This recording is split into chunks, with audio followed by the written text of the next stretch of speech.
Dan tempat ibadahnya orang Yahudi itu kalau sekarang ini di depannya Bank BTN, Jalan Adi Irma Suryani, ada pertokoan elektronik. Nah itu. Jadi, makanya Yahudi itu Pak, sebelah kanannya kapitalisme kalau dalam aspek politik, sebelah kanan, tangan kanannya itu kapitalisme, tangan kirinya komunisme. Bahkan kronologis peristiwa doktrin minim sejahtera ini akan diawali dengan perang Armageddon yang digambarkan dalam Injil Yohanes kitab Wahyu pasal 13 ayat 1 sampai 4, ayat 11 sampai 13. Nah, ini pernyataan tokoh Kristiani, tokoh penginjil internasional Amerika, yaitu Jerry Falwell. Apa sih yang memotivasi umat Kristiani mendukung pendudukan Israel di Palestina?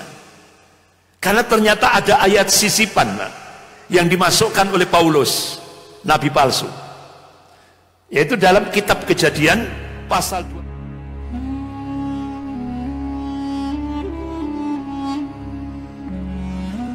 Allah, beliau kaji ayat-ayat Al-Quran yang mengungkap tentang Yahudi. Ternyata hampir 1 juz Pak, penuh. Bapak-bapak, ibu yang dirahmati Allah. Jadi karakter Yahudi itu benar-benar diungkap oleh Syekh Mustafa Al-Maraghi, kurang lebih 76 karakter Yahudi.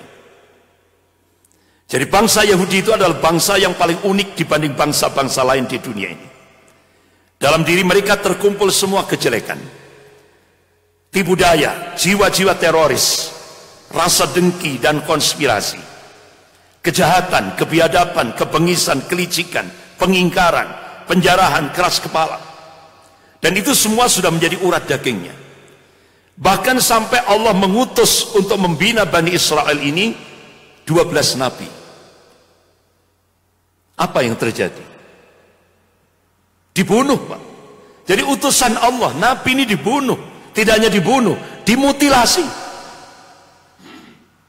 dicacah-cacah tubuhnya, yaitu Nabiullah Zakaria alaihissalam.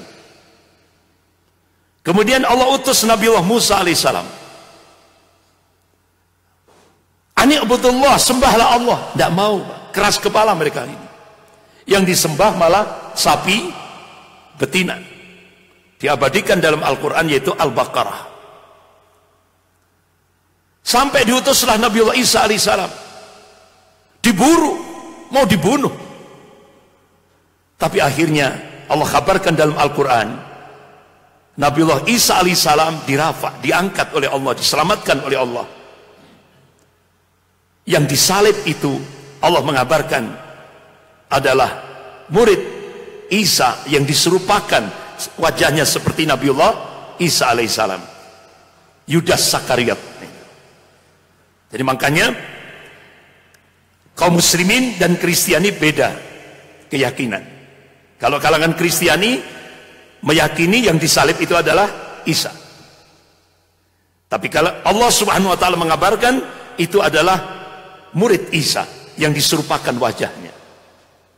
Dan Allah Subhanahu wa taala mengangkat, menyelamatkan Nabi Isa alaihissalam, dan beliau sekarang posisi di langit kedua. Rasulullah SAW mengabarkan, bisa kita lihat dalam kitab Sahih Muslim bab Al-Fitan wa Asyaratus Sa'ah. Jadi tanda-tanda Yaumil Qiyamah Kubra, salah satu diantaranya Allah turunkan Nabi Isa alaihissalam menjelang subuh di Menara Putih Masjid Al-Umawi, yang dulu pernah saya tunjukkan fotonya, yaitu persis lokasinya di Damaskus, Suriah. Dan itu tanda-tanda kiamat besar. Bapak-bapak, ibu yang dirahmati Allah, mantan Presiden Amerika Jimmy Carter, padahal beliau ini orang Kristiani, tapi beliau jujur, Zionis Israel menjadi ancaman keamanan global. Artinya apa? Selama dunia ini ada Yahudi, dunia ini tidak aman. Sampai seorang tokoh di Indonesia menyatakan, kalau dunia ini kepingin aman, pindahkan orang-orang Yahudi itu ke planet yang lain, baru dunia ini aman. Nah, itu. Sampai seperti itu. Karena itu memang karakter Yahudi. Dia senantiasa melakukan fasad, kerusakan, di semua lini kehidupan ini. Itulah karakter Yahudi. Bapak-bapak, ibu yang dirahmati Allah. Jadi Yahudi itu berambisi ingin menjadikan dunia ini di bawah kontrol dan otoritasnya. Itulah ambisi Yahudi. Bahkan Harun Yahya yang sering kita lihat video-videonya yang cukup banyak. Jadi kata ancaman global Freemasonry ini diungkap oleh Harun Yahya. Jadi Freemasonry itu mempunyai agenda tersembunyi. Salah satunya adalah untuk menghancurkan Islam dan kaum muslimin. Bahkan organisasi Freemasonry internasional malah senantiasa melakukan kontrol terhadap penguasa-penguasa Arab, terutama lebih khusus masalah Palestina. Bahkan Freemasonry juga menggunakan nama-nama lain dengan kedok sosial, seperti di Indonesia, Rotary Clubs, Lions Club, Cataract Clubs. Dan itu organisasi Yahudi yang berkedok sosial. Dan di Malang ini rata-rata banyak diikuti oleh para pejabat dan akademisi, termasuk pengusaha-pengusaha dan semua lini. Dan seringkali di Malang ini organisasi Yahudi yang berkedok sosial ini dia melakukan pertemuan-pertemuan di hotel-hotel berbintang. Ini yang harus kita ketahui bersama.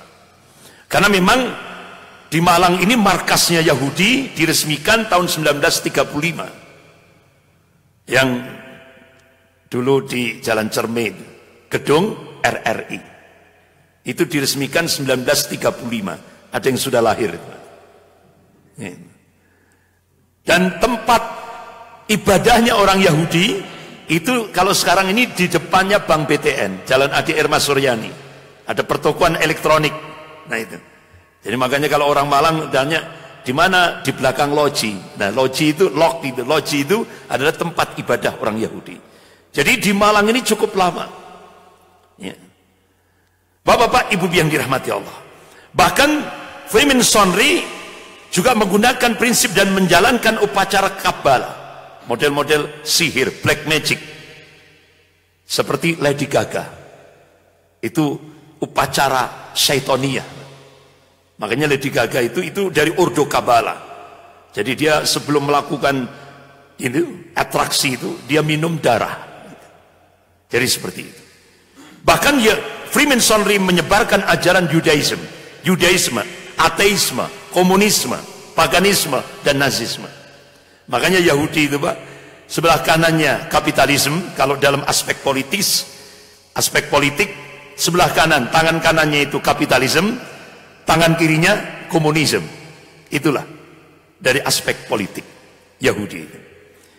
Jadi bapak-bapak, ibu yang dirahmati Allah, doktrin milenium sejahtera ini saya tulis dalam buku ini, yang saya tulis ini rinciannya dalam buku ini.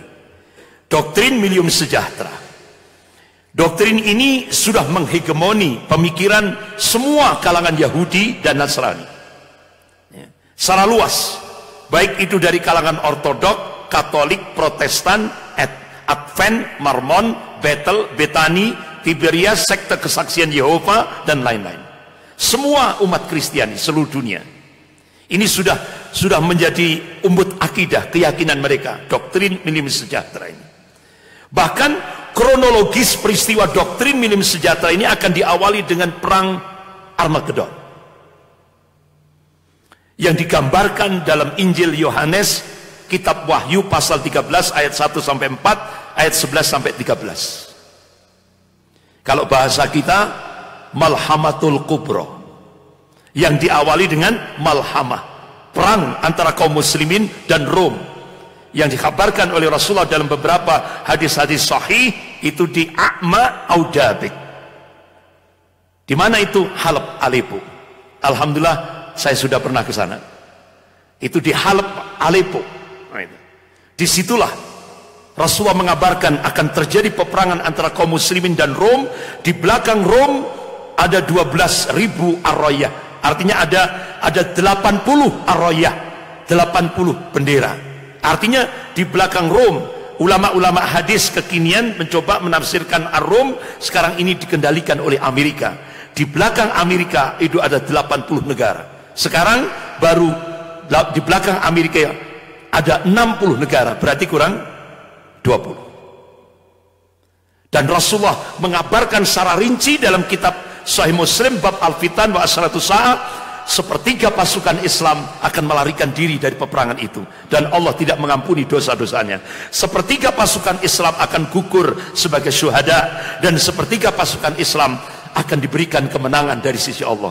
Jadi perang malhamah antara kaum muslimin Rom dimenangkan oleh kaum muslimin, dan puncaknya yaitu yang disebut oleh kalangan Yahudi dan Kristiani perang Armageddon, atau yang disebut oleh kita Malhamatul Kubro, perang akbar, perang besar di akhir zaman.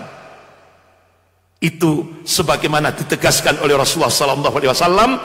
Qala Rasulullah sallallahu alaihi wasallam, la taqumus saa'ah hatta tuqatil muslimun al-yahud. Tidak akan terjadi kiamat hingga kaum muslimin memerangi Yahudi. Ini Malhamatul Kubro itu. Sekarang Yahudi memerangi umat Islam, tapi ada masanya nanti, tinggal tunggu tanggal mainnya. Kaum muslimin, Rasulullah mengabarkan, akan memerangi Yahudi. Sampai-sampai kata Rasulullah, di mana batu di belakangnya ada orang Yahudi, biidznillah, atas izin Allah, batu itu bisa berbicara dan memanggil, ya Muslim, ya Abdullah. Di belakangku ada orang Yahudi, faktulhu, bunuhlah. Ini hadis sahih riwayat Bukhari wa Muslim. Inilah yang disebut dengan Yaumil Ghadab, hari kemurkaan Allah pada bangsa Yahudi. Bapak-bapak, ibu yang dirahmati Allah. Oleh karena itu, kalangan Yahudi dan Nasrani seluruh dunia, ini sekarang tokoh-tokoh Yahudi, tokoh-tokoh Kristiani, ini banyak nulis buku judulnya ini, Roadmap to Armageddon, peta jalan menuju perang Armageddon. Banyak sudah kalangan Yahudi maupun kalangan Kristiani menulis buku ini. Christian Zion. Bapak ibu kalau di Malang lihat mobil di belakang itu stikernya Yahweh, itu dia akidahnya ini, Christian Zion. Jadi kalau bapak ibu sering kita lihat di Malang ini mobil-mobil belakangnya ada stiker Yahweh. Yahweh itu Tuhannya Yahudi. Jadi dia ini alirannya Christian Zionism yang mendukung ini. Hanya kita umat Islam yang nggak tahu apa itu Yahweh.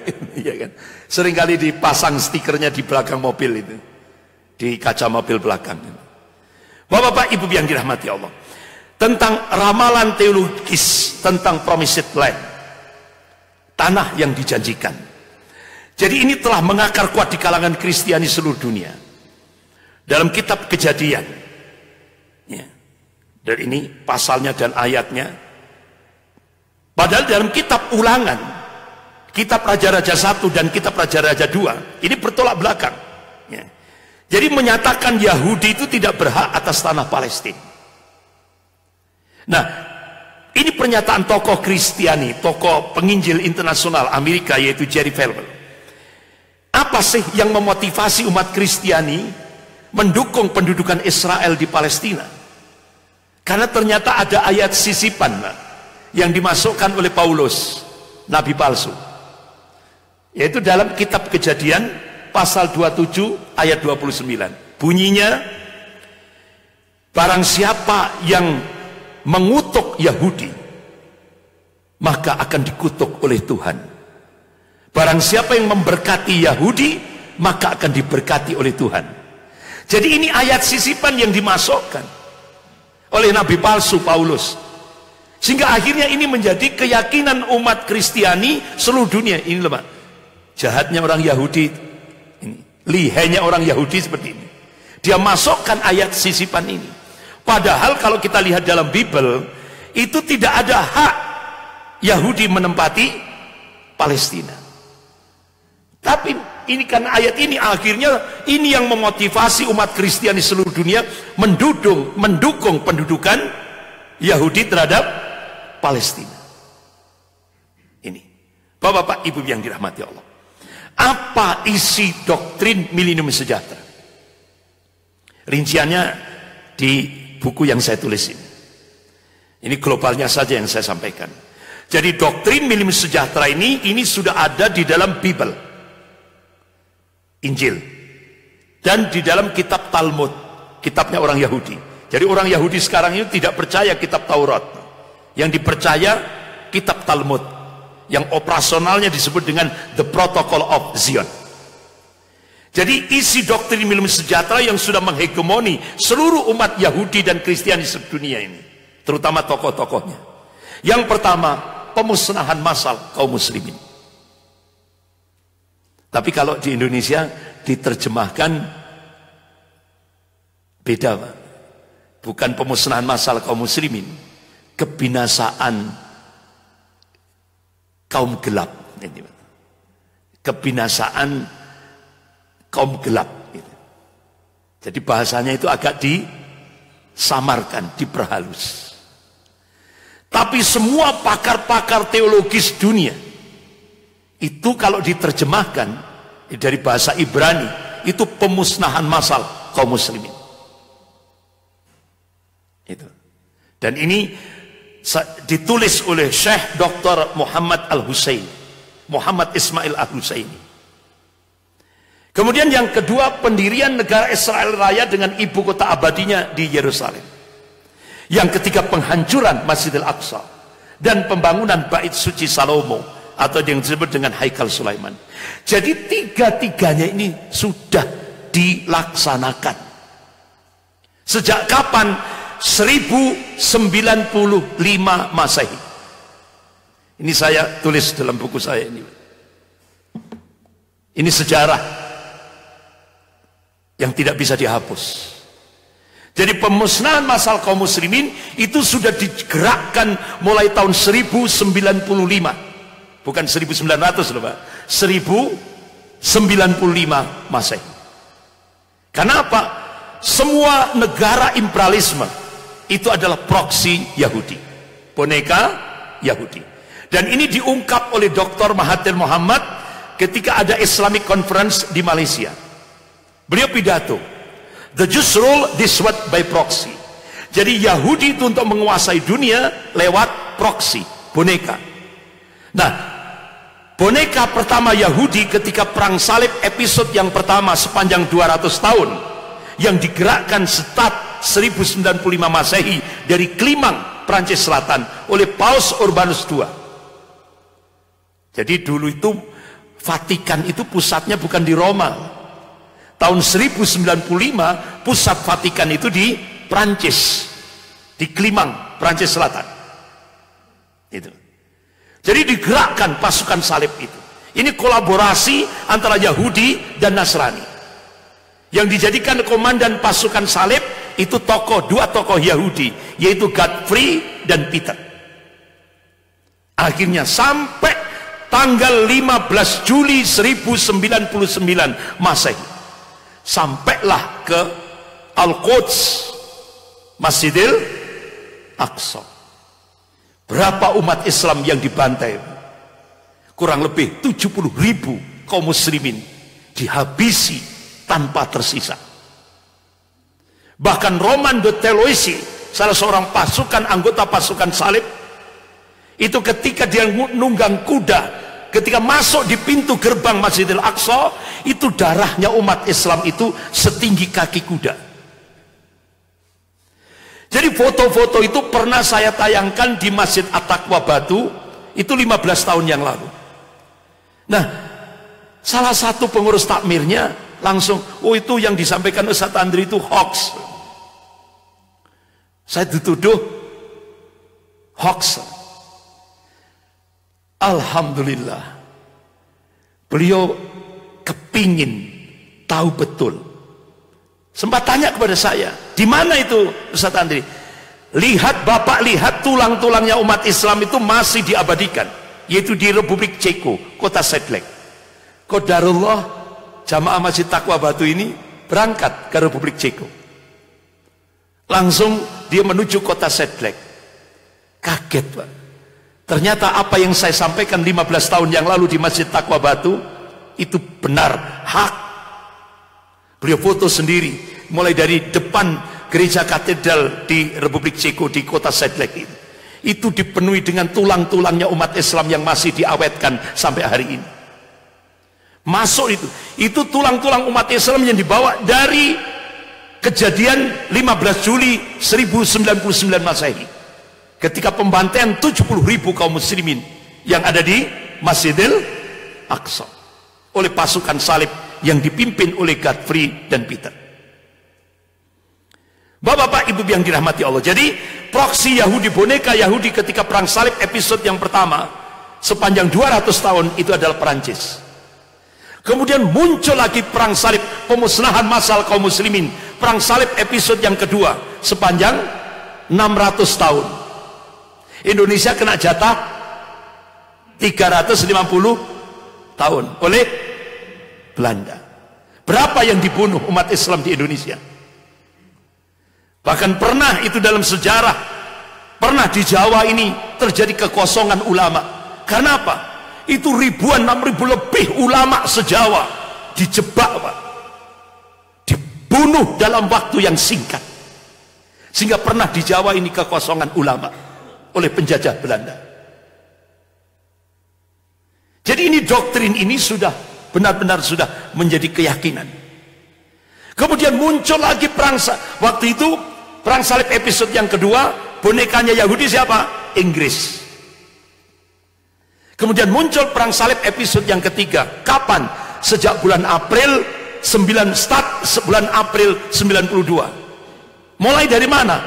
Bosnia Herzegovina. 250.000 kaum muslimin dibantai dengan cara-cara biadab. 50.000 muslimah diperkosa dengan cara-cara biadab. 2.700 masjid dihancurkan.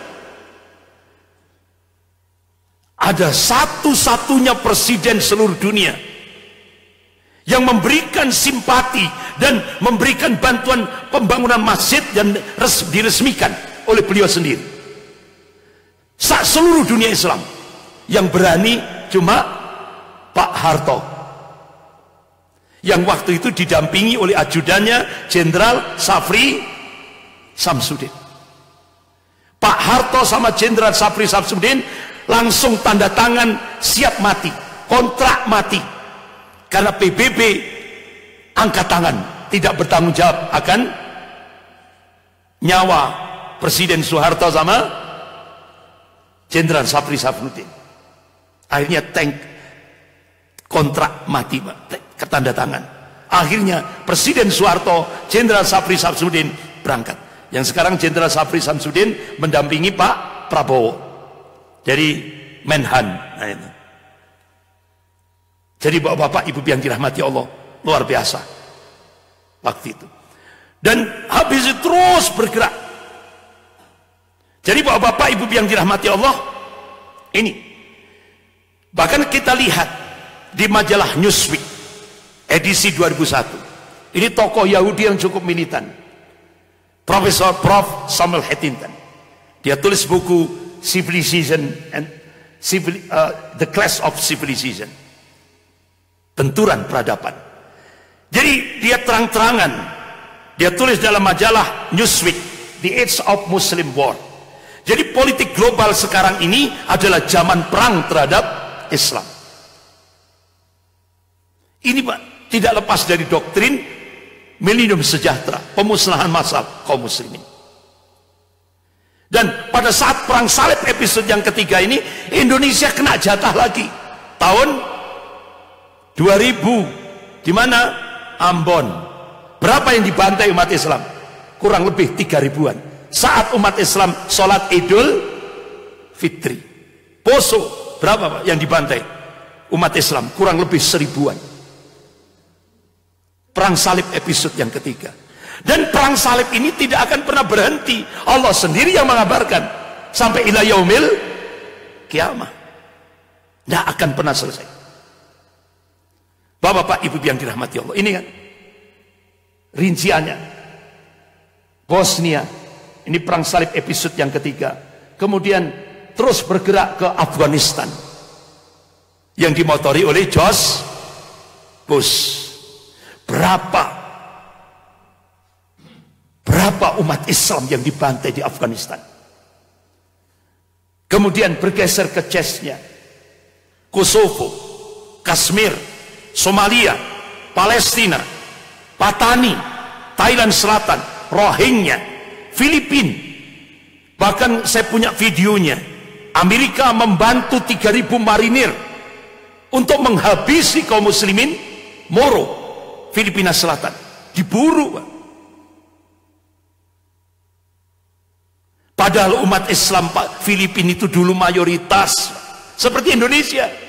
Bahkan yang memberi nama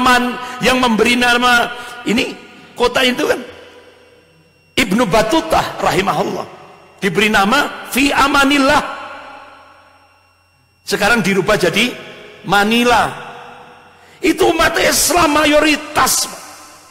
Sekarang umat Islam diburu, dibantai. Yang sekarang tersisa 15% di kawasan Moro, Mindanao Selatan. Inilah pemusnahan massal. Kemudian bergerak lagi ke Ambon yang tadi sudah saya sampaikan tahun 2000, Poso, Irak. Bapak-bapak ibu yang diumumkan dunia, berapa yang dibantai umat Islam di Irak oleh George W. Bush, putranya George Bush. Dilanjutkan Barack Obama. Berapa umat Islam yang dimusnahkan di Irak? Hampir 1,5 juta. Dan Amerika mengeluarkan dana untuk proyek pemusnahan massal kaum muslim ini 3 triliun US dollar. Itu diungkap di publik. Tapi pertanyaannya, pernahkah Amerika disebut negara teroris? Tidak pernah. Yang dituduh teroris siapa, Pak? Umat Islam sudah jadi korban, dituduh lagi. Inilah. Kemudian muncul lagi, ya kan, di Pakistan, kawasan Waziristan, perbatasan dengan Afghanistan, Yaman, Libya, Suriah, berapa ratus ribu. Kemudian Gaza, Palestina. Terakhir di Xinjiang, Uighur. Jadi proksi Yahudi sekarang ini Amerika dan Cina. Doktrin minimum sejahtera. Makanya bapak-bapak Yahudi itu tangan kanannya kapitalisme Amerika, tangan kirinya komunisme Cina. Itu proksi Yahudi. Ini yang harus kita pahami bersama. Berapa umat Islam yang dibunuh? Uighur. Hampir 1 juta. Hampir 1 juta. Tidak hanya dibunuh, diambil organ tubuhnya. Bahkan testimoni seorang dokter yang dulu sudah pernah saya tayangkan. Itu ditembak, ditembak kan? Masih hidup. Langsung ada perintah, ambil organ tubuhnya. Bahkan LSM dunia mengekspos. Jadi organ-organ tubuh umat Islam Uighur yang dijual oleh rezim komunis Cina itu menghasilkan uang kurang lebih 14 triliun. Jahatnya Pak, biadabnya ini. Nah, puncaknya kita lihat Donald Trump tanggal 6 Desember 2017 mengumumkan Yerusalem sebagai ibu kota Israel. Jadi doktrin minimum sejahtera itu benar-benar dijalankan. Ini. Makanya kalau Amerika itu Yahudi besar, Israel Yahudi kecil. The same, sama. Tujuannya itu tadi. Kemudian doktrin minimum sejahtera yang ketiga yaitu penghancuran Masjidil Aqsa. Bulan Januari 2015 saya berangkat dari Yordan ba'dal subuh sampai ke Masjidil Aqsa menjelang asar. Jadi lamanya itu saya harus melewati 5 checkpoint, mulai dari ujung rambut sampai ujung kaki, dicek dengan todongan senjata otomatis. Alhamdulillah, saya masuk ke Masjidil Aqsa sebelum asar. Jadi ini di bagian utara dekat tempat wudhu Masjidil Aqsa. Ini bawahnya dibikin gorong-gorong. Alasan pemerintah Israel mencari situs-situs Haikal Sulaiman. Bohong. Tujuannya untuk menghancurkan Masjidil Aqsa. Jadi kalau masjid ini terkena gempa, bisa runtuh. Dan ini maketnya, ini dipasang di bis-bis di Yerusalem. Seruan penghancuran Masjidil Aqsa. Tapi ulama-ulama seluruh dunia, termasuk ulama di Indonesia, mengumumkan kalau Yahudi Israel menghancurkan Masjidil Aqsa, seluruh ulama seluruh dunia akan mendengungkan jihad fisabilillah. Akan digerakkan jihad seluruh dunia Islam, termasuk tokoh-tokoh ulama di Indonesia. Ini Pak.